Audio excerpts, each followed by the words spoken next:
नमस्कार दोस्तों। कहानियों की श्रृंखला में आज सुनेंगे उर्दू साहित्य जगत की जानी मानी लेखिका इस्मत चुगताई की कहानी बच्चों फूफी।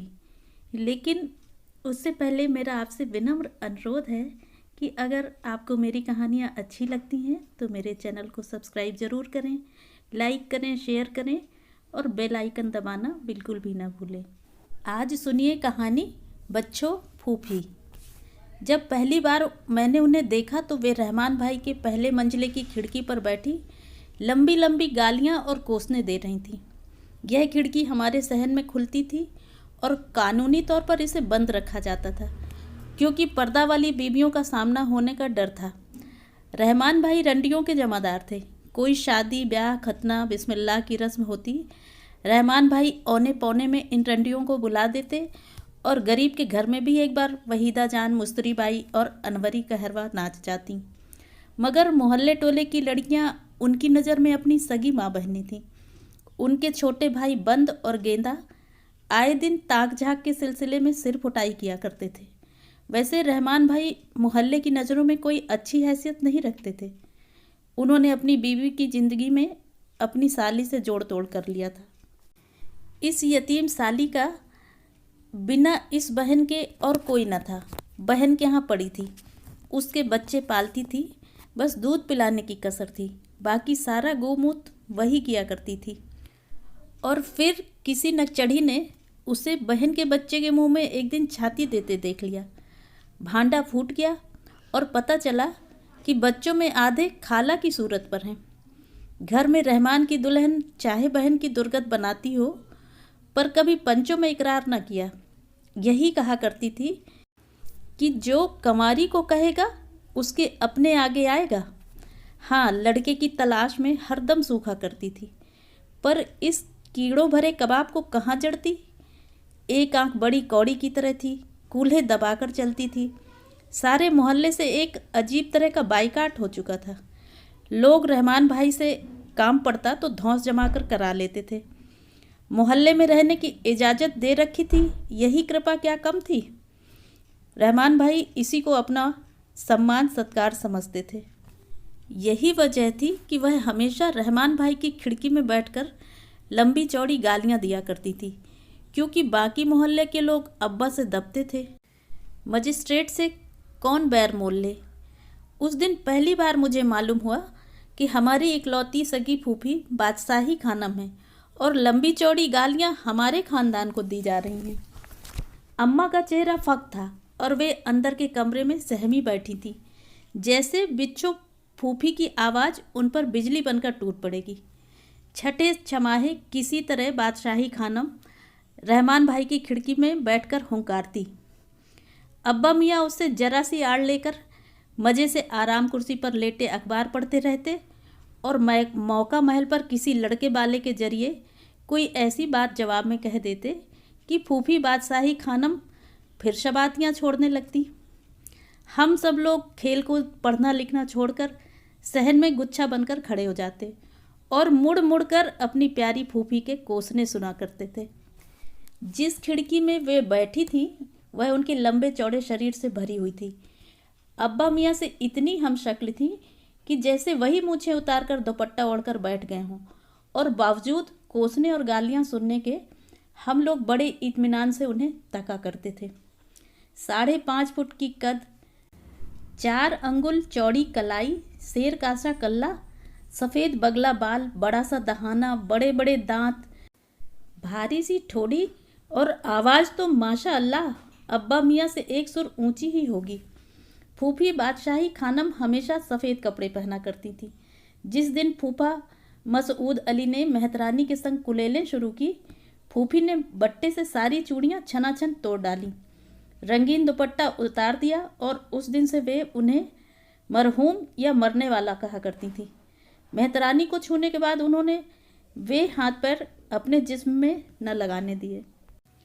यह घटना खासी जवानी में हुई थी और वे तब से रंडापा झेल रही थी। हमारे फूफा हमारी अम्मा के चाचा भी थे। वैसे तो न जाने क्या घपला था।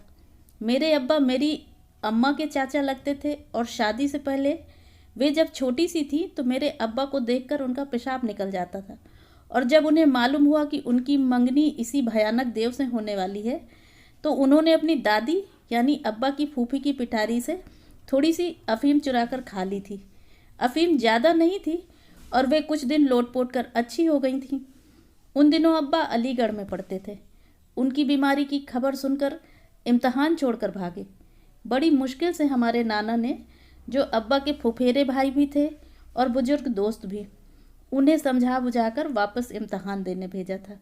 जितनी देर रहे भूखे प्यासे टहलते रहे और खुली आंखों से मेरी अम्मा ने उनका चौड़ा चकला साया पर्दे के पीछे बेचैनी से टहलते देखा था। उमराव भाई, अगर उन्हें कुछ हो गया तो? देव की आवाज़ लरज रही थी। नाना तब खूब हंसे। नहीं भाई, खातिर जमा रखो, कुछ ना होगा। उस वक्त मेरी मुन्नी सी माँ एकदम औरत बन गई थी। उसके दिल से एकदम देवजात का डर निकल गया। जभी तो मेरी फूफी बादशाही कहती थी मेरी अम्मा जादूगरनी है और उसका मेरे भाई से शादी से पहले पेट गिरा था। मेरी अम्मा अपने जवान बच्चों के सामने यह गालियाँ सुनती तो ऐसी बिसूर बिसूर कर रोती थी कि हमें उनकी मार भूल जाती और उन पर प्यार आने लगता। मगर यह गालियाँ सुनकर अब्बा की गंभीर आंखों में परियां नाचने लगती। वे बड़े प्यार से नन्हे भाई के जरिए कहलवाते, क्यों फूफी, आज क्या खाया है? तेरी मैया का कलेजा। इस बेतुके जवाब से फूफी जलकर राख हो जाती। अब्बा फिर जवाब दिलवाते, अरे फूफी, जब ही मुंह में बवासीर हो गई है, जुल्लाब लो जुल्लाब। और वे मेरे जवान भाई की मचमचाती लाश पर चील कौवों की दावत देने लगती। उनकी दुल्हन को, जो न जाने बेचारी उस वक्त कहाँ बैठी अपने ख्याली दूल्हा के इश्क में लरच रही होगी, रड़ापे की दुआएं देती और मेरी अम्मा अपनी कानों में उंगलियां देकर बुदबुदाती, जल तू जलाल तू, आई बला को टाल तू। फिर अब्बा उकसाते और नन्हे भाई पूछते, फूफी बादशाही, मेहतरानी का मिजाज तो अच्छा है, और हमें डर लगता कि कहीं फूफी खिड़की में से फांद न पड़े। अरे जा सब बोलिए, मेरे मुंह न लग, नहीं तो जूती से मारूंगी। यह बूढ़ा अंदर बैठा क्या लौंडों को सिखा रहा है? मुगल बच्चा है तो सामने आके बात करे। रहमान भाई, ए रहमान भाई, इस बौराती कुतिया को संखिया क्यों नहीं खिलाते? अब्बा के सिखाने पर नहीं, भाई डरते हुए बोलते। हालांकि उन्हें डरने की कोई ज़रूरत तो न थी, क्योंकि सब जानते थे कि आवाज़ उनकी है मगर शब्द मेरे अब्बा के हैं। इसलिए पाप मेरे नन्हे भाई की जान पर नहीं। मगर फिर भी बिल्कुल अब्बा की शक्ल की फूफी की शान में कुछ कहते उन्हें पसीने आ जाते थे। कितना ज़मीन आसमान का फ़र्क था दधियाल और ननिहाल वालों में। ननिहाल हकीमों की गली में थी और दधियाल गाड़ी वालों के कटहरे में। ननिहाल वाले सलीम चिश्ती ख़ानदान से थे, जिन्हें मुग़ल बादशाह ने मुर्शिद का मर्तबा देकर निजात का रास्ता पहचाना। हिंदुस्तान में रचे बसे समय गुजर चुका था, रंगतें संवला चुकी थी, नक्श नर्म पड़ चुके थे, मिजाज ठंडे हो चुके थे। दधियाल वाले बाहर से आखिरी खेप में आने वालों में से थे। मनोवृत्ति में अभी तक घोड़ों पर सवार मंजिलें मार रहे थे। खून में लावा दहक रहा था। तीखे तीखे तीखे तलवार जैसे नक्श, लाल फरंगियों जैसे मुंह, गुरिल्ला जैसी कद काठी, शेरों जैसी गरजदार आवाज़ें, शहतीर जैसे हाथ पांव, और ननिहाल वाले नाजुक हाथ पैरों वाले, शायराना तबीयत के, धीमी आवाज़ में बोलने चालने के आदी। ज़्यादातर हकीम, विद्वान और मौलवी थे। जब ही मोहल्ले का नाम हकीमों वाली गली पड़ गया था। कुछ कारोबार में भी हिस्सा लेने लगे थे। शॉल बुनकर जरी का काम करने वाले और इत्र फरोश आदि बन चुके थे। हालांकि मेरे दधियाल वाले ऐसे लोगों को कंजरे कत्साई कहा करते थे। चूँकि वे खुद ज़्यादातर फौज में थे, इसलिए मारधाड़ का शौक़ अभी ख़त्म नहीं हुआ था। कुश्ती, पहलवानी, तैराकी में नाम पैदा करना, पंजा लड़ाना, तलवार और पटे के हाथ दिखाना और चौसर पच्चीसी को, जो मेरी ननिहाल के प्रिय खेल थे, हिजड़ों के खेल समझना। कहते हैं जब ज्वालामुखी फटता है तो लावा वादी की गोद में उतर आता है। शायद यही वजह थी कि मेरे दधियाल वाले ननिहाल वालों की तरफ खुद ब खुद खिंचकर आ गए। यह मेल कब और किसने शुरू किया, सब वंशावली में लिखा है, मगर मुझे ठीक से याद नहीं। मेरे दादा हिंदुस्तान में पैदा नहीं हुए थे। दादियाँ भी इसी खानदान से थीं, मगर एक छोटी सी बहन बिन ब्याही थी। न जाने क्यों कर वह शेखों में ब्याह दी गई। शायद मेरी अम्मा के दादा ने मेरे दादा पर कोई जादू कर दिया था कि उन्होंने अपनी बहन फूफी बादशाही के कथन के अनुसार कंजरों कसाईयों में दे दी। अपने मरहूम शौहर को गालियां देते वक्त वे हमेशा अपने बाप को कब्र में चैन न मिलने की बद्दुआएं दिया करती, जिन्होंने चुगताई खानदान की मिट्टी पलीत कर दी। मेरी फूफी के 3 भाई थे, मेरे ताया, मेरे अब्बा मियाँ और मेरे चाचा बड़े। 2 उनसे बड़े थे और चाचा सबसे छोटे थे। 3 भाइयों की लाडली बहन हमेशा की नखरीली और चिड़चिड़ी थी। वे हमेशा तीनों पर रौब जमाती और लाड़ करवाती। बिल्कुल लौंडों की तरह पली। घुड़सवारी, तीरंदाजी और तलवार चलाने की भी खासी मस्क थी। वैसे तो वे फैल फाल कर ढेर मालूम होती थी, मगर पहलवानों की तरह सीना तान कर चलती थी। सीना था भी 4 औरतों जितना। अब्बा मजाक में अम्मा को छेड़ा करते थे, बेगम बादशाही से कुश्ती लड़ोगी? उई ना, मेरी आलिम अफजल बाप की बेटी, मेरी अम्मा कान पर हाथ रख कर कहती।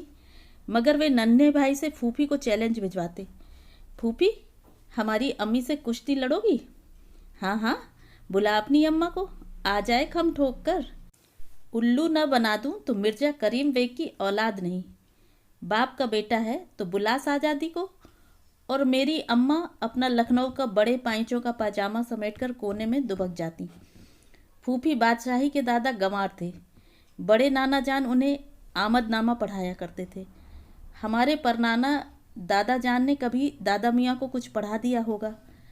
अब्बा मियाँ छेड़ने को बात मोड़ तोड़कर कहलवाते, अरे वह इस्तजे का ढेला क्या मेरे बाबा को पढ़ाता, मुजाविर कहीं का, हमारे टुकड़ों पर पलता था। यह सलीम चिश्ती और अकबर के रिश्ते से हिसाब लगाया जाता। हम लोग यानी चुगताई अकबर बादशाह के खानदान के थे, जिन्होंने मेरी ननिहाल के सलीम चिश्ती को पीर और मुर्शिद कहा था। मगर फूफी कहती, खाक पीरो मुर्शिद की दुम, मुजाबिर थे मुजाबिर। तीनों से लड़ाई हो चुकी थी और जब वे गुस्से में होती तो तीनों की धज्जियां उड़ा देती। बड़े भाई अल्लाह वाले थे, उन्हें घृणा से फ़कीर और भिखमंगा कहती। हमारे अब्बा सरकारी नौकरी में थे, उन्हें गद्दार, अंग्रेज़ों का गुलाम कहती, क्योंकि मुग़ल राज अंग्रेज़ों ने समाप्त कर डाला। वरना आज मरहूम पतली दाल के खाने वाले जुलाहे यानी मेरे फूफा की बजाय वे लाल किला में जेनिसा की तरह गुलाब जल में गुस्ल करके किसी मुल्क के शहंशाह की मलिका बनी बैठी होती। तीसरे यानी चाचा बड़े 10 नंबरी के बदमाशों में से थे और सिपाही डरते डरते मजिस्ट्रेट के घर उनकी हाजिरी लेने आया करता था। उन्होंने कई कत्ल किए थे, डाके डाले थे। शराब और रंडीबाजी में अपनी मिसाल आप थे। वे उन्हें डाकू कहा करती थी, जो उनके करियर को देखते हुए बिल्कुल फुसफुसा शब्द था। मगर जब वे अपने मरहूम शौहर से गुस्सा होती तो कहा करती, मुँह जले निगोड़े नाहटी नहीं हूँ, 3 भाइयों की इकलौती बहन हूँ, उनको खबर होगी तो दीन दुनिया का न रहेगा। और कुछ नहीं, अगर छोटा सुन ले तो पल भर में अतड़ियाँ निकाल के हाथ में थमा दे। डाकू है डाकू, उससे बच गया तो मझला मजिस्ट्रेट तुझे जेल में सड़ा देगा, सारी उम्र चकिया पिसवाएगा। और उससे भी बच गया तो बड़ा जो अल्लाह वाला है तेरा परलोक खाक में मिला देगा। देख, मुगल बच्ची हूँ, तेरी माँ की तरह शेखानी फैजानी नहीं हूँ। मगर मेरे फूफा अच्छी तरह जानते थे कि तीनों भाई उन्हीं पर रहम खाते हैं और वे बैठे मुस्कराते रहते। वह मीठी मीठी जहरीली मुस्कुराहट जिसके जरिए से मेरे ननिहाल वाले दधियाल वालों को वर्षों से जला रहे हैं। हर ईद बकरीद को मेरे अब्बा मियाँ बेटों को लेकर ईदगाह से सीधे फूफी अम्मा के यहाँ कोसने और गालियाँ सुनने जाया करते। वे फ़ौरन पर्दा कर लेती और कोठी में से मेरी जादूगरनी अम्मा डाकू मामू को कोसने लगती। नौकर बुलाकर सिवैयाँ भिजवाती, मगर कहती पड़ोसन ने भिजवाई है, इनमें जहर तो नहीं मिला हुआ है। अब्बा छेड़ने को कहते और फिर सारी ननिहाल के चीथड़े बखेरे जाते। सेवैयाँ खाकर अब्बा ईदी देते जो वे फौरन ज़मीन पर फेंक देती कि अपने सालों को दो, वही तुम्हारी रोटियों पर पले हैं। मगर अब अब्बा चुपचाप चले आते और वह जानते थे कि फूफी बादशाही वे रुपए घंटों आंखों से लगाकर रोती रहेंगी। भतीजों को वे आड़ में बुलाकर ईदी देती। हराम जादो, अगर अम्मा बाबा को बताया तो बोटियां काटकर कुत्तों को खिला दूंगी। अम्मा बाबा को मालूम था कि लड़कों को कितनी ईदी मिली। अगर किसी ईद पर किसी वजह से अब्बा मियाँ ना जा पाते तो पैगाम पर पैगाम आते। नुसरत खानम बेवा हो गईं, चलो अच्छा हुआ। मेरा कलेजा ठंडा हुआ और बुरे बुरे संदेश शाम तक आते ही रहते और फिर खुद रहमान भाई के कोठे पर गालियां बरसाने आ जाती। एक दिन ईद की सिवैयाँ खाते खाते कुछ गर्मी से जी मत लाने लगा। अब्बा मियाँ को उल्टी हो गई। लो बादशाही खानम, कहा सुना माफ़ करना, हम तो चले। अब्बा मियाँ ने कराह कर आवाज़ बनाई और फूफी उल्टी सीधी पर्दा फेंक छाती कूटती निकल आईं। अब्बा को शरारत से हंसता देखकर उल्टे पांव कोसती लौट गईं। तुम आ गईं बादशाही तो मौत के फरिश्ते भी घबरा कर भाग गए, वरना हम तो आज खत्म ही हो जाते। अब्बा ने कहा। न पूछिए फूफी ने कितने भारी भारी कोसने दिए। उन्हें खतरे से बाहर देखकर बोली, अल्लाह ने चाहा तो अभी गिरेगा, नाली में गिरकर दम तोड़ दे, कोई लाश को कांधा देने वाला भी न बचेगा। और अब्बा उन्हें चिढ़ाने के लिए 2 रुपए भिजवाते। भाई हमारी खानदानी डुमनिया गालियाँ दे तो उसे बेल तो मिलनी ही चाहिए। और फूफी बौखलाहट में कह जाती, बेल दे अपनी अम्मा बहनिया को।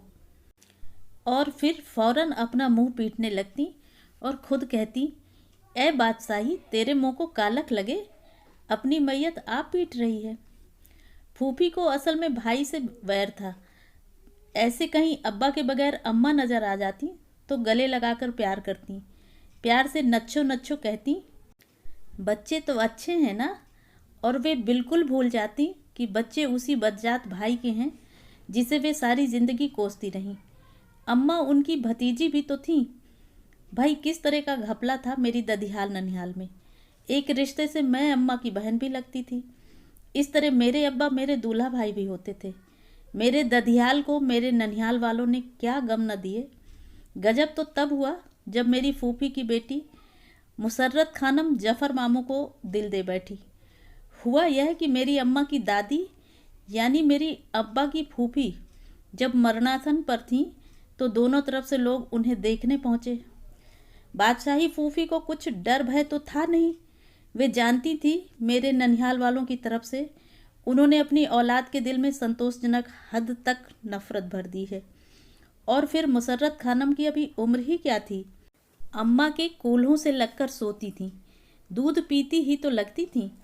फिर जब मेरे मामू ने अपनी नीली आंखों से मुसर्रत जहाँ के लचकदार शरीर को देखा तो निगाह वहीं की वहीं जमकर रह गई।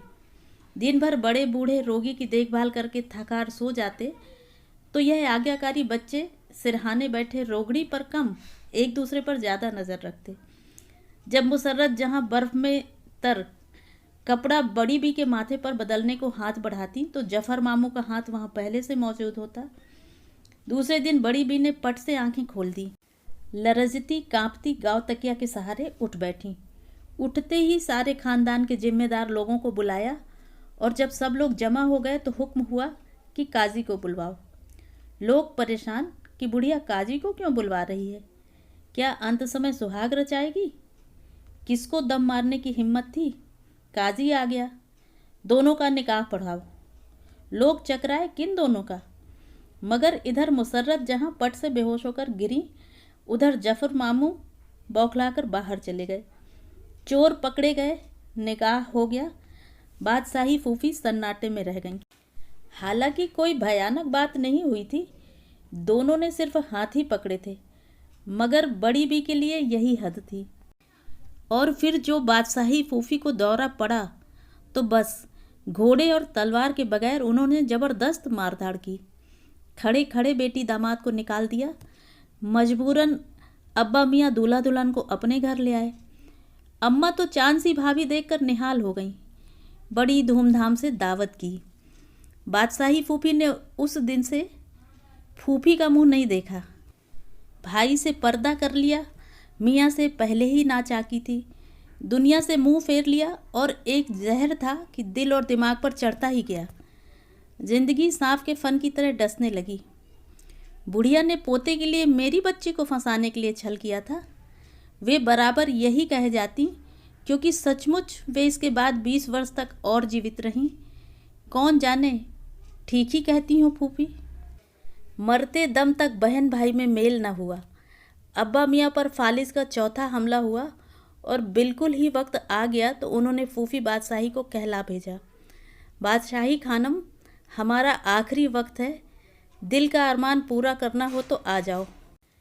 न जाने इस पैगाम में क्या तीर छुपे थे जो भैया ने फेंके और बहना के दिल में उतर गए। छाती कूटती सफ़ेद पहाड़ की तरह भूचाल लाती हुई बादशाही खानम उस ड्योढ़ी पर उतरी जहां अब तक उन्होंने कभी कदम न रखा था। तो बादशाही, आज तुम्हारी दुआ पूरी हो रही है। अब्बा मियाँ तकलीफ में भी मुस्कुरा रहे थे, उनकी आंखें अब भी खुली हुई थीं। फूफी बादशाही बावजूद सफ़ेद बालों के लग रही थीं, जो बचपन में भाइयों से मचल मचल कर बातें मनवा लिया करती थीं। उनकी शेर जैसी खुर्राट आंखें एक मेमने की मासूम आंखों की तरह सहमी हुई थीं। बड़े बड़े आंसू उनकी संगमरमर की चट्टान जैसे गालों पर बह रहे थे। हमें कोसो बच्चों भी, अब्बा ने प्यार से कहा। मेरी अम्मा ने सिसकते हुए बादशाही खानम से कोसने की भीख मांगी। या अल्लाह, या अल्लाह, उन्होंने गर्जना चाहा मगर कांप कर रह गईं। या अल्लाह, मेरी उम्र मेरे भैया को दे दे। या मेरे मौला, अपने रसूल का सदका। वे उस बच्चे की तरह झुंझला कर रो पड़ी जिसे सबक न याद हो। सबके मुंह फक थे। अम्मा के पैरों का दम निकल गया। या खुदा, आज बच्चों फूफी के मुंह से भाई के लिए एक कोसना भी ना निकला। सिर्फ अब्बा मियाँ मुस्कुरा रहे थे, जैसे उनके कोसने सुनकर मुस्कुरा दिया करते थे। सच है, बहन के कोसने भाई को नहीं लगते, वे माँ के दूध में डूबे हुए होते हैं। तो ये थी कहानी।